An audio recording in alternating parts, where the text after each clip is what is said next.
I bought this card, so you don't have to. This card is the Radeon R5 220 by XFX. It's the graphics card equivalent to a pet rock. It might look nice on a shelf, but if you expect it to do anything more, you will be sadly disappointed. In addition, this card comes with a unique feature of having lies printed on the box, but we'll get to that in a little bit. But first off, a little bit more about the card's stats. The R5 220 is an ultra low-end GPU that I picked up for $35 at the local Best Buy. I wasn't even aware that these got a retail release, as most of these cards were bundled with OEM pre-built PCs, so when I saw one I had to pick it up out of morbid curiosity. As far as performance goes, we can't expect much. This card, like the GT210 and 610, were never destined for greatness or really meant for gaming at all, which is why we are going to benchmark them on some games in a little bit. Anyhow, this particular R5 220 has 2 GB of GDDR3 with 80 stream processors at only 625 MHz, making this card about half as powerful as the $3 graphics card I got off of ServerMonkey. In addition, the graphics core is based off of the 40nm cocaine chip, according to the website, and is also based off of Terascale 3 architecture, which is funny because AMD never made a cocaine chip based off of Terascale 3, only Terascale 2. Well, maybe it's a chip refresh that I'm not aware of. I'll give XFX the benefit of the doubt on that one. Now that we went over the card's stats, let's see what the box has to say about it. Well, the front looks alright, nothing of issue here. Blu-ray compatible, good God. Anyhow, on to the back, that's where the interesting stuff is. And, well, that's cool. It now says that the card is an R7 220, which is funny because no such thing exists. It also says that this card is based off of the GCN architecture, which, again, is just not true. Even their own website says it's based off of some derivative of the Terascale architecture. Finally, the last lie that I see here says it supports 4K video. Nope, only supports 2K. I tried. Also, their website says it only supports 2K, so I'm not really sure what's going on here with the packaging, so get your shit together, XFX. Well, enough griping about the packaging, let's get on to the performance tests. After all, that's what you're here for. Our test bench for the benchmarks will be our ever-faithful i5 2500K rig with 8GB of RAM and the R5 220. For our benchmarks, we're going to see at which settings, if any, the given game is playable at. First off, we're going to play Csgo.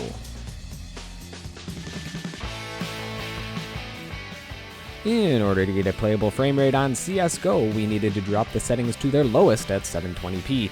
And at those settings, I managed to get my ass handed to me at an average of 74 FPS, with it only ever dipping down to 51, with it reaching as high as 97 during gameplay. It certainly is playable at these frame rates, but the game certainly does not look any good. On Doom, we had to drop the settings to their lowest at 640 by 480. Despite the fact it looked like I smeared Vaseline all over the screen, the frame rate was still not the greatest. In fact, the frame rate was quite similar to when we tried to run the HD 5450 in this game. Not surprisingly, considered they are essentially the same GPU. Although the game ran, I wouldn't call these frame rates very playable. Even for a hardy low-end gamer like myself, I really wouldn't want to play this game at these settings and these frame rates. South Park: The Stick of Truth is an incredibly fun game that isn't that demanding, and the card managed to play it pretty decently at 1080p high settings with an average of 29 FPS. I really love the simplicity and art style in this game.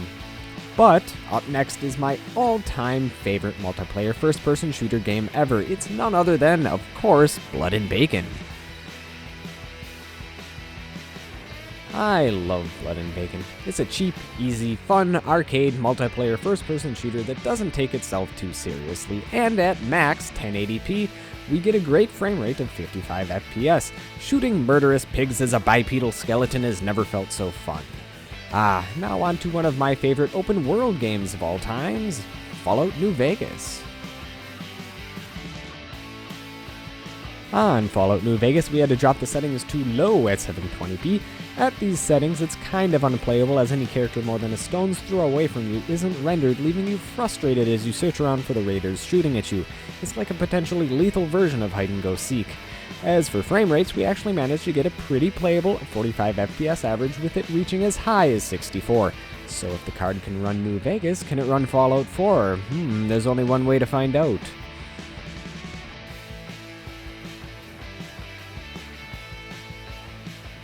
On Fallout 4, we had to drop the settings and resolutions to their lowest on the windowed mode for the game to be even somewhat playable, and even at 800 by 500 resolution, we could only manage a frame rate average of 28, and the input lag was also very noticeable. However, technically speaking, it's still playable at these settings if you are an extreme low-end gamer. The last game we are going to be benching is, of course, Skyrim. The card managed an alright performance at low 720p. It's actually quite playable with an average of 38 FPS. However, when the raiders got raidy, the frame rate often dropped down to the low 20s. The card really does not handle explosions or particle effects very well. Despite that, it's light years ahead of the 8400 GS, but that's a tale for another video. So, there you have it, the R5 220 in all of its gaming glory. As you can see, for the price, you really should get something else, and if you're just using it for a display adapter, you should probably get something else too. My recommendation for a new card in that price range would probably be a GT710. However, if you're willing to get a used card, definitely go with that. So there you have it, the R5 220. I bought it, so you don't have to.